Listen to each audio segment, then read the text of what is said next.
Welcome to Natural Habitat Adventures, Daily Dose of Nature. I'm your host, Sunny Vanderstar.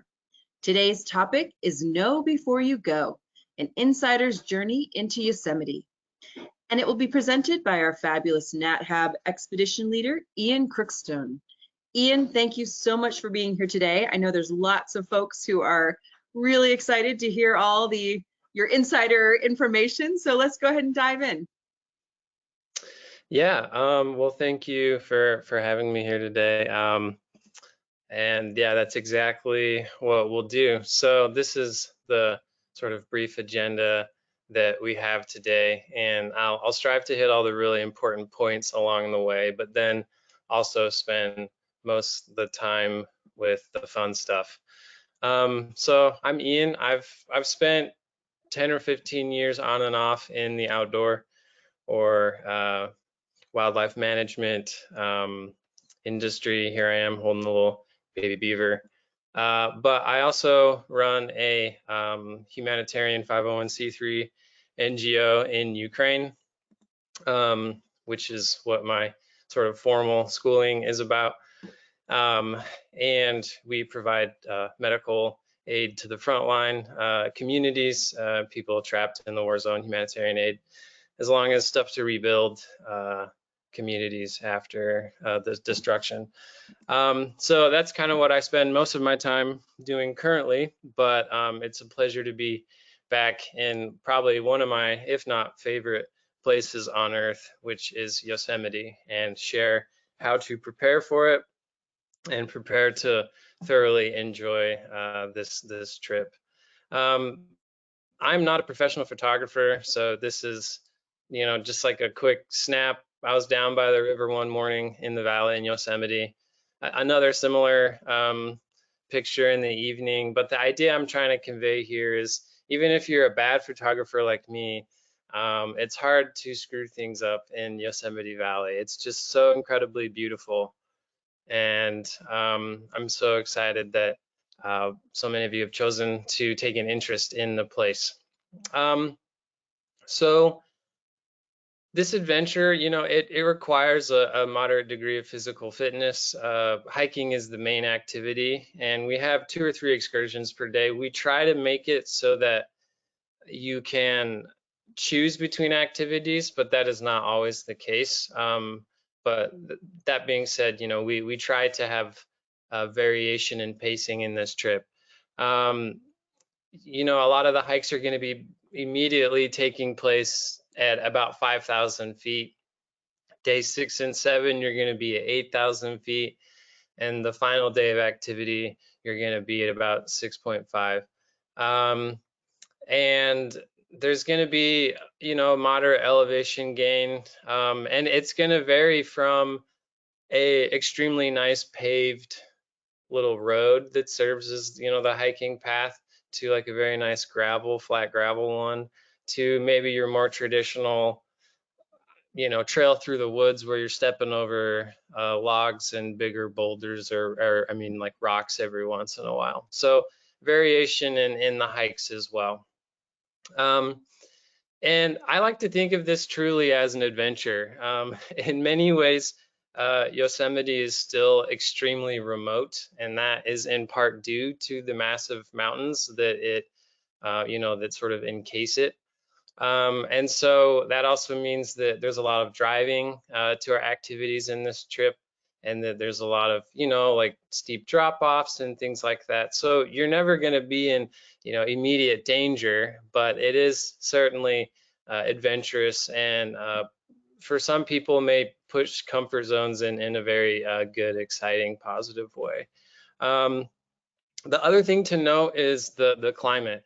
It can be very hot and it can be very cold, and it can all happen really depending on where you're standing in Yosemite and the time of day.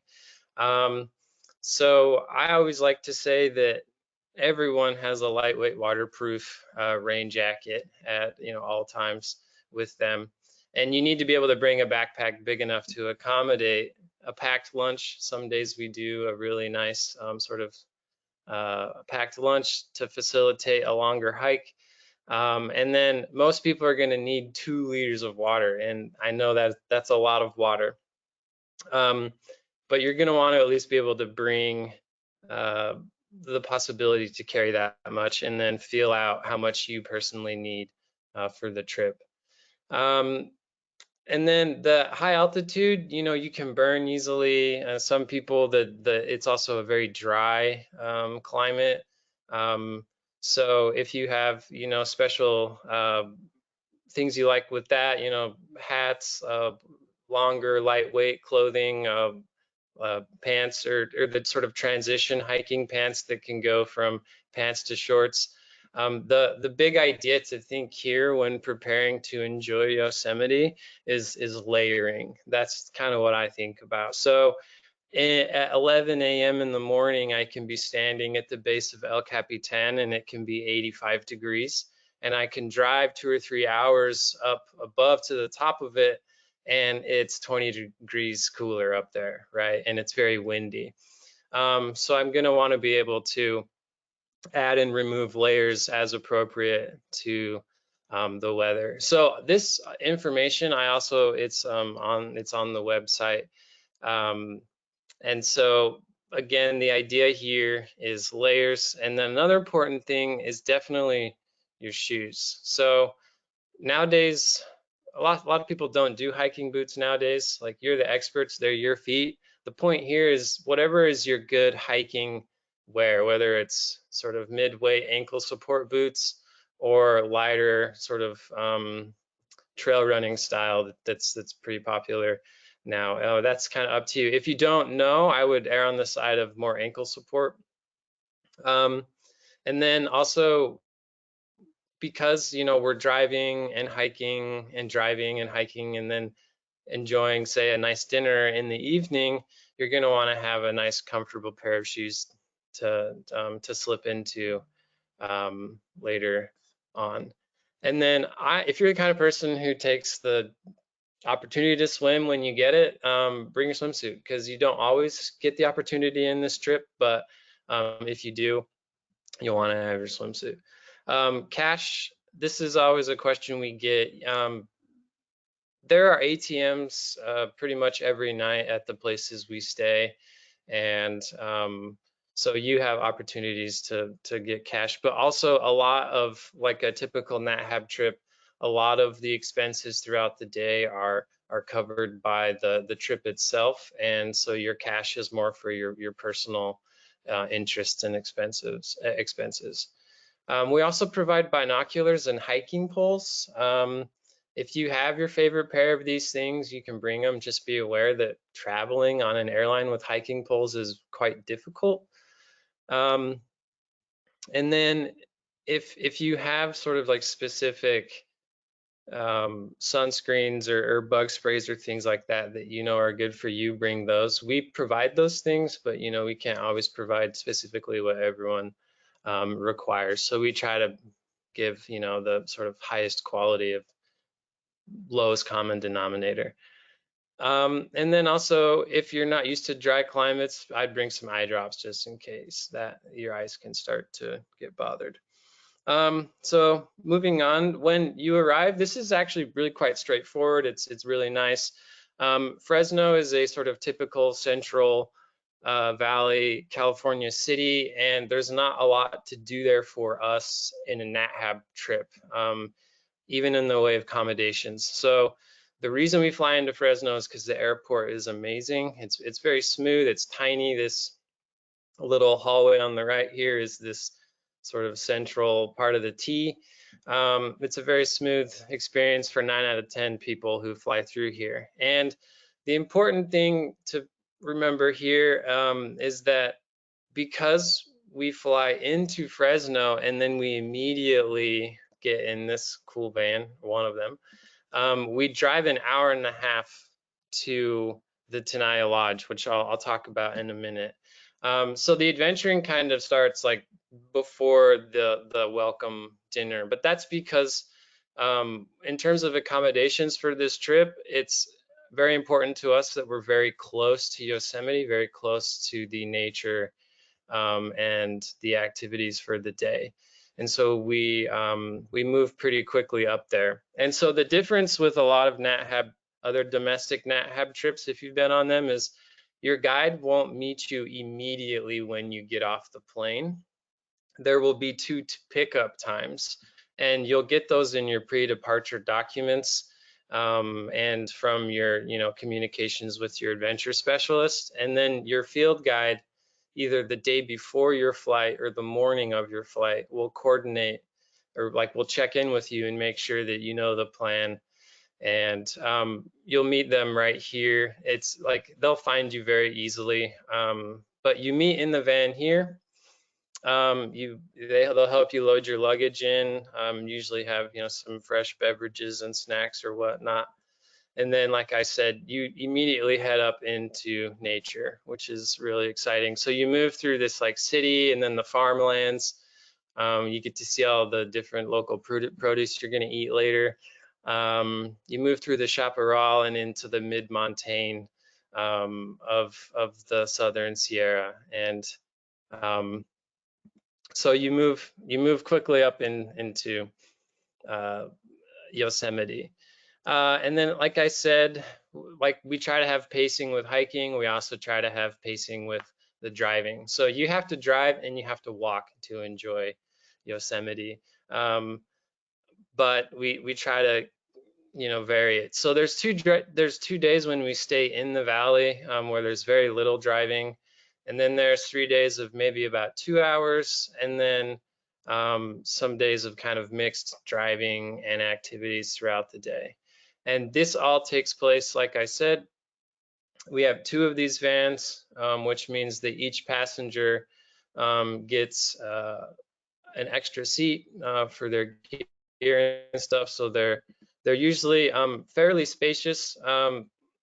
The trick in Yosemite is they have very tight requirements for what is a bus and where it can park and what the height is. And on some roads, if your vehicle's too high, it'll run into a rock.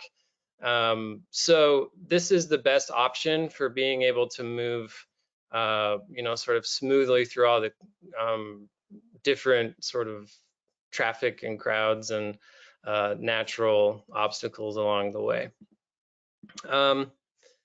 And then just a quick thing about those crowds. I mean, a lot of people have heard like terrifying horror stories of Yosemite and all the crowds.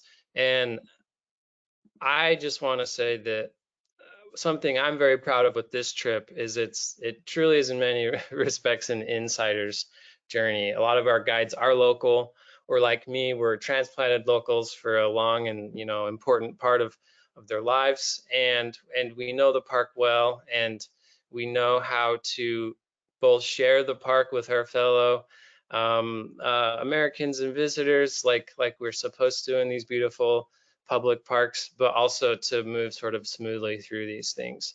So here's my example I like to give. This is a heat map of the valley. So this is an amazing place, and so many people love to come and enjoy it. But for most trips, we don't have huge problems with traffic or crowds or anything like that. One of the hikes where you will see a crowd is the Vernal Falls hike, which is the probably the busiest trail in America, I would imagine, but certainly in the national park system. And there's a huge portion of this hike that is on this tiny little trail that nobody knows about. So, for example, that's an important thing that we provide. One of the many is being able to move smoothly through the park and hopefully avoid most of the horror stories. And the other thing to say is it's getting better all the time. I've been working in the park now for, I guess it's 4 or 5 years now, and it has gotten better, I would say, each year incrementally. I have a smooth experience every time I guide.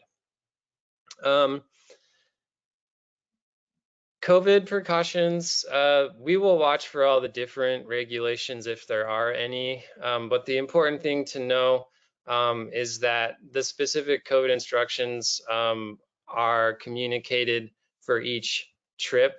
And if you have questions, obviously reach out and ask. You don't need to worry about what the different regulations are in the counties we're moving through. We do all that and communicate that. So I'm going to provide an example because, you know, this changes throughout the year. It changes throughout the season. It changed for me each year, what we did depending on the local situation and if regulations were put in place. So in general, last year, people would take a PCR test 72 hours before they'd fly in. I would rapid test them immediately. They would pass it. They'd hop in the van. I'd give them a drink and a snack, and we'd be off adventuring in Yosemite. And then we had just sort of general extra precautions to, you know, more just to be extra careful. And then we encouraged masks indoors and in crowded spaces, and I always opted to wear it, and some people didn't. And that was the regulation at that time. But the point is that whatever the rules are, we follow them. We have a whole COVID procedure. We sort of like a council sounds too formal, but my head's sort of stuck in another language.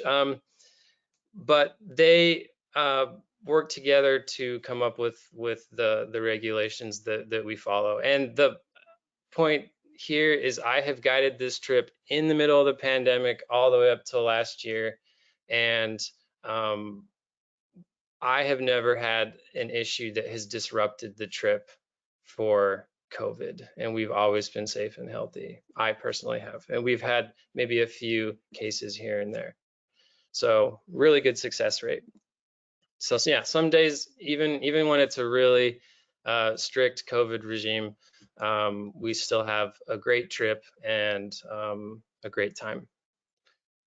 The food on this trip is very good. If you fully disclose your dietary requirements, we meet them. We can do that on this trip very well. And again, COVID's kind of the wild card here. I don't expect any major things. So the thing to focus on here is points 3 through 5, which is that we try to have a pacing of the meals of like maybe some nicer, slower evening meals, and then some quicker, more adventure fueling meals for the mornings and the lunches. We also try to, weather permitting, have a meal outside when we can. California weather at this time of year is often such that you want to be outside, you know, all day, and so we do. And then it's always important to us in Nat Hab that nobody goes hungry, and that we take that very seriously. And so what that usually means is we have an assortment of things to help make sure that we can all make it from meal to meal and enjoy our trip and get the nourishment we need. And then we have some refueling points along the way, where we can even, you know, get things like like people really liked the Diet Coke, like let's get more of that, or people really like the Nature Valley bars, you know, whatever it is. So the accommodations also, again, the point here with this trip is we want to be close to Yosemite. We want to get out seeing the wildlife, the trees, learning about fire ecology, geology, the history of national parks, of public lands in general. So we want to be close to the action. So the Tenaya is going to be sort of the objectively sort of luxurious place we stay, kind of has a resort feel. And these two down in the valley, Ahwahnee, Yosemite Lodge, the luxury here is being able to stay in the valley, and a lot of people don't get to do that. And also a lot of people don't get to enjoy that in these historic lodges. One was built early 20th, one mid 20th century.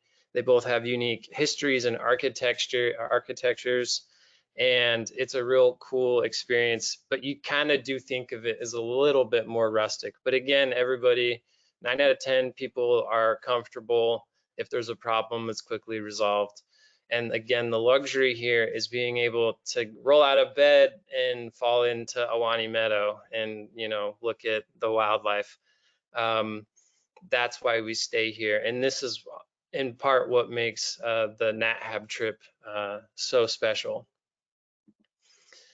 And then finally, the other two places we stay, I like to think of these as a place where you just roll in after a day of adventuring and you have comfort and a good meal and a nice shower, whatever it is that you need. One is run by a well-respected concessionaire, Delaware North. Another is run by a great mother and daughter operation right on the shores of Mono Lake. So that's the accommodations. But this is good. What's it accommodating, right? So this is what your sort of average itinerary would look like for the trip. And I'll go into why that's cool in a second, but I'll show, I hope people can see my little red laser, but we come from Oakhurst and we stay in Fish Camp, which is where the Tenaya is. And then we stay a couple of nights here in Yosemite Valley and explore the valley. And then we go up over Tioga Road and we stay down in Lee Vining, which is a tiny little town of about like 300 or 400 on the shores of Mono Lake. And then we'll drive back through the park and we stay down in El Portal, another tiny town. Again, very close to the park. And then after that, we drive you home back to Fresno and put you on a plane. But the park is also, and this is another thing that I love about this trip. I guide trips in Yellowstone and other national parks. Yosemite is a park where you don't learn, well, like Yellowstone, you don't just learn about the wildlife, you learn about the geography and the geology. And something that's really unique about Yosemite is that it has been integral to how we understand public space and sharing public space and how we relate to our nature. And it has not just influenced the national discourse and the development of national parks, but it has also influenced the world. And so I would encourage you all on the website and the documents you receive, pre-departure documents for this trip, there's a reading list.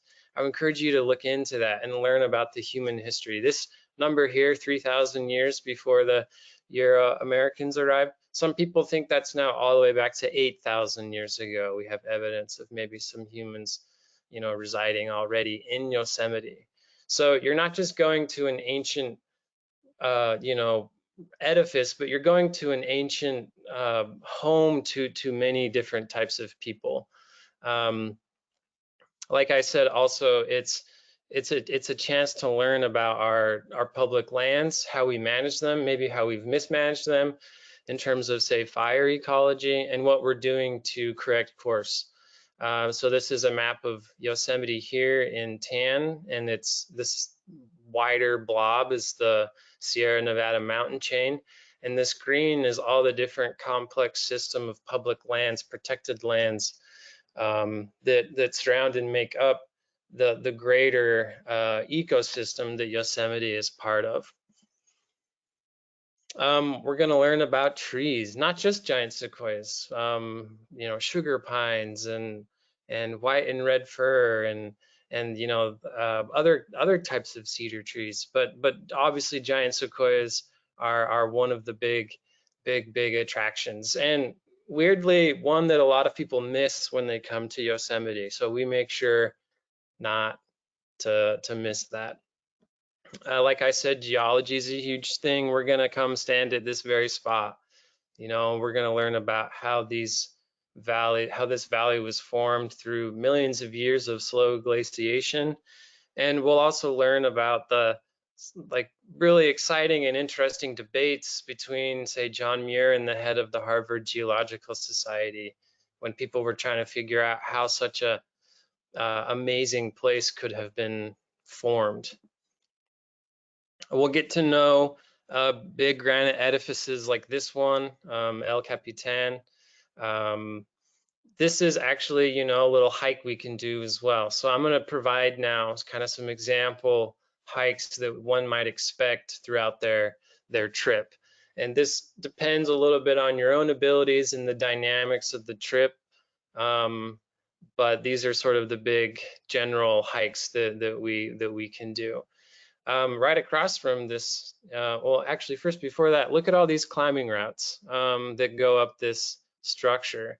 We'll actually stand here and look for climbers. Probably most trips get to do that, and this is looking the other direction at the Cathedral Rocks just across the way.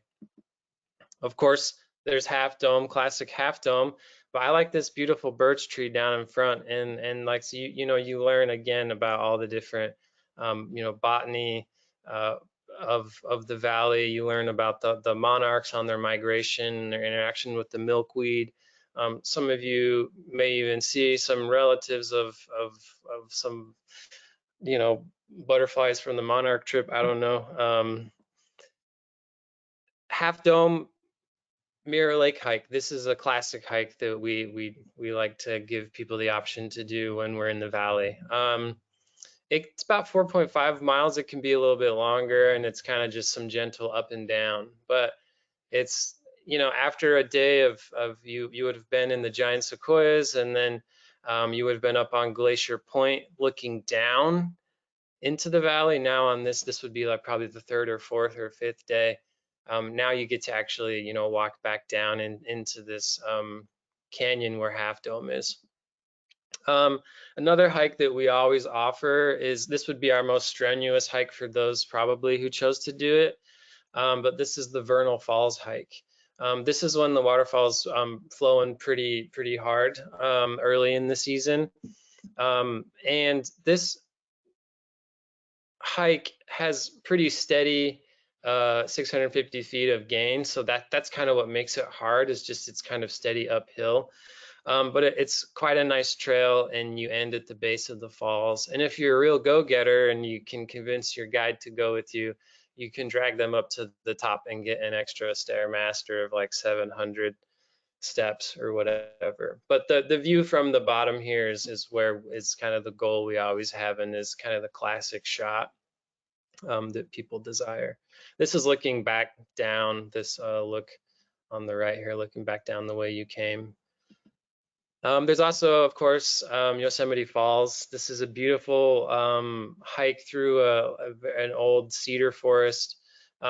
It can be longer or shorter too. Again, it depends a little bit on the day, the heat of the day, the ability of the group. But because you're staying in the valley and you're sort of hiking around the hotels you're staying at, there's a lot of different options for what we do in the valley during the day. And then, like I said, we eventually go up into the high country when we're heading over to Mono Lake. And this is really probably another special thing about the Nat Hab trip, is a lot. I have found surprising to me that a lot of people go to Yosemite and only go to the valley. And so they miss the big trees, the sequoias, and they miss Tuolumne Meadows, which, as you can see from this photo, I think I may have taken this, but if it looks good, it's just because it's so amazing and it looks so different than the valley below. And so we want to give people that opportunity to get up into the alpine and the subalpine and alpine zones and really experience the change in geology and trees, plants, wildlife. And then this is the other really special thing about this trip. This is Mono Lake. This is like the Great Salt Lake, another salty body of water on the other end of the Great Basin ecosystem. And it's integral to millions upon millions of birds who fly through here every year as part of their migratory route along the north and south sort of flyways. And we get to go out on a canoe adventure. If you want to help canoe, like paddle, you can, but if you just want to sit in the boat and enjoy and learn about the fascinating ecology of this lake, and also the amazing court battle that took place to sort of save the lake, if you just want to sit and listen to that as someone paddles for you, that's also an option. And then This is an interesting, I mean, I just keep saying this, so I should stop. But another interesting thing about this trip is, again, depending on the dynamics of the group and the interests of the group and the ultimate decision of the guide, you either go to Bodie State Park or you go back up to Tuolumne Meadows on your final day of adventuring for this trip. And Bodie State Park is an amazing place to go birding. It's the largest ghost town in America, and it's been sort of preserved in decay. And it's a great example of how when a booming town of tens of thousands of people clears out, nature sort of starts to reclaim. And there's a little population of pikas there that we usually don't see, but then a lot of different wildlife, birds. My favorite being, the mountain bluebirds. It's a great nesting habitat for them. And on the note of wildlife, these are, I guess, these are kind of my big four for Yosemite. And again, as you've noticed, Yosemite is so much more than just a wildlife adventure. Now, whenever we see wildlife, we stop, we learn about it. We put ourselves in the right place at the right time, for example, to see bears. But Yosemite is a hard place to guarantee consistent wildlife spotting. So we're going to see lots of different types of squirrels, and many of you will become fascinated with all their different behaviors and role in the ecosystem, and beautiful coyotes out here. And then we have mule deer that we often see. We often see bears as well, but I can't promise it. Sometimes I've gone 2 or 3 trips and not seen a bear, and then I have a trip where I see 8 bears. But usually we have a pretty darn good chance of enjoying some of these larger forms of life that still exist in the Southern Sierra. We're not going to see the mountain sheep or the bighorn sheep or the cougars. Those are far away from where a vehicle can go. But then the birds are also amazing, obviously. My favorite on this page here is on the top right, these acorn woodpeckers. Really fascinating family sort of behaviors that they have. And then obviously this kind of wildlife, right?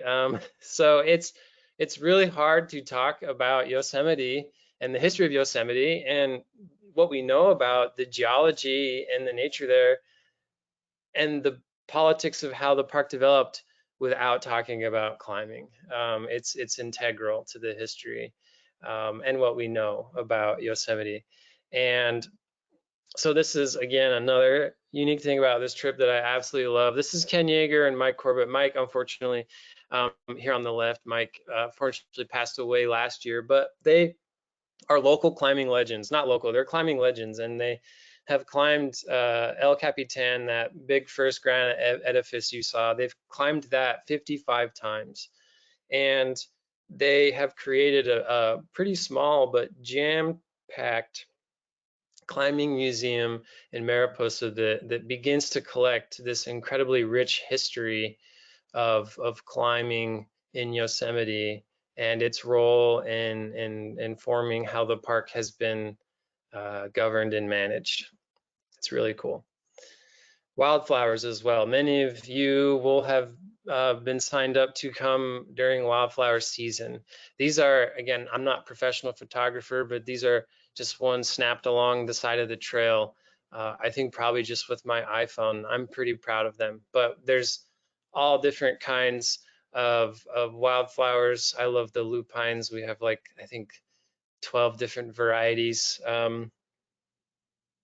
that we'll get to see.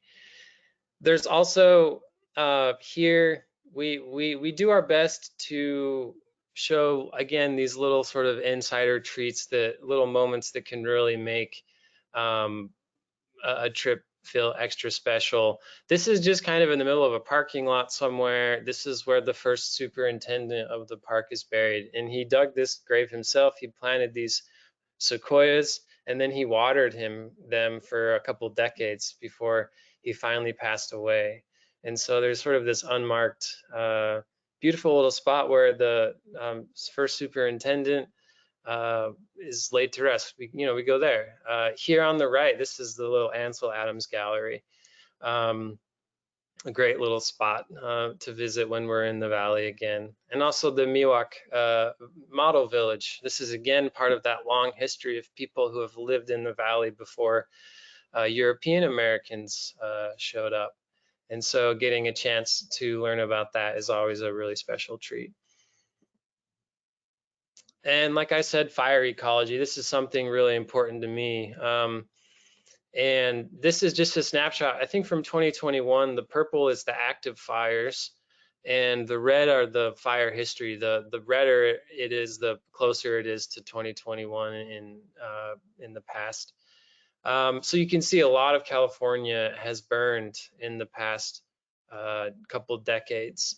But this is Lexi Bernal, my good friend Lexi here, and she's one of the experts that many of the groups get to speak to. It depends on her schedule, but she does her best to see every single group, which is a really special treat to have, a nationally renowned scientist who's out there doing real stuff to sort of make our forests healthier again and make fire the sort of integral, healthy part of the ecosystem that it should be again. So that's, another great thing we get to do. This is a good example of what your activities might look like if, say, this is the evening of day one and we're preparing for our first day of activities tomorrow. This was from last year when, because of a fire, we couldn't go to Mariposa one week. So we had to go to another grove to see some giant sequoias. So, that's another thing to be aware of, is sometimes the fire does affect the trip. But like I said, we do our best to incorporate it into the experience of the trip in a meaningful way. So he found a Nelder Grove there's many wonderful reasons to go to Nelder Grove. So we chose to go here today instead of Mariposa. That's a picture I took right there. That's one of our wonderful guests from last summer. And so this might be, like what the schedule would look like. So probably a pretty early start. But as you can see, it's packed with a lot of exciting adventures. And then, for example, on this lunch day, we had chosen to come back to the Tenaya, which means that there would be an option if you're really beat after that first day. Fortunately, you would be able to rest if you had to. But also, everyone chose to go to Wawona, which is known as the Sleepy Hollow of Yosemite. It's a nice little spot to go after a hike and enjoy a talk from Lexi, our fire ecologist, and have, a nice, wine by the river or something. And then we had a little 7:30 p.m. tunnel view photography session, getting that evening light on the rocks. And then we would have returned home and gone to bed. So that's sort of a typical day in the life of a Nat Habber in Yosemite. And I've went through all that pretty quick, so I'm eager to answer any questions or things I missed. But otherwise, I'm excited to hopefully see some of you personally this summer. Ian, thank you so much. It really, really does make me want to visit Yosemite someday very soon, hopefully with you. Before we start the Q&A, I just want to remind everyone that they can submit their questions via the questions field in the control panel. But we already have some great ones, so let's just go ahead and start. Given the extensive snow this year, would you anticipate that that's going to affect the ecology or have any effect that you could share with us? Yeah, I think it's going to have a huge effect, and I think I'm excited to see what exactly that'll be, because it's going to be complex. Because we had, and I'm not an expert in this, but as I understand it, there's a lot of factors that go into how snowpack affects, especially like a valley. And so there's things like how quickly the snow melts now. So we have a ton of snow, if it melts really quick, in the past we've had like catastrophic flood events, you know, and everyone's standing in a foot of water. Or if it you know is really slow, then maybe it doesn't have such a drastic effect. But I think for me, it bodes well for wildflowers. That's what I'm excited about. So yeah, we'll see. Sounds good. I'm a big wildflower fan too. Um, can you go into any more detail about the trend away from hiking boots? One of our viewers is an old mountaineer and Mhm. was just surprised that that is no longer the footwear of choice.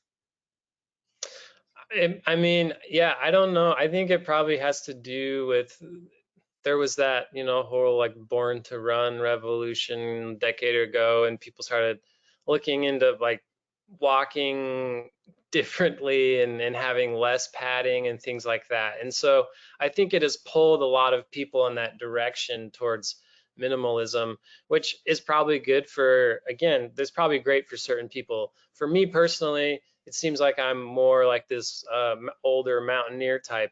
I really want a lot of ankle support around my ankles when I'm out in the granite. And so I wear those sort of mid-weight hiking boots, and I use poles, and that's what I prefer. But I just want to be able to provide the option, because there's always people who are like, wait, no, but you know, I hike all the time and stuff like this. I know what I like. You know, I want to wear my light Solomon trail runner shoes. And if that's good for them, go ahead.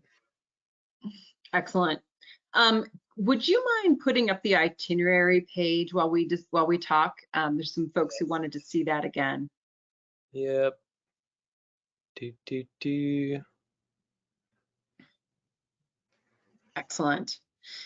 Can you explain the difference between giant sequoias and redwoods? Are they different? Are they truly different species or just have different names?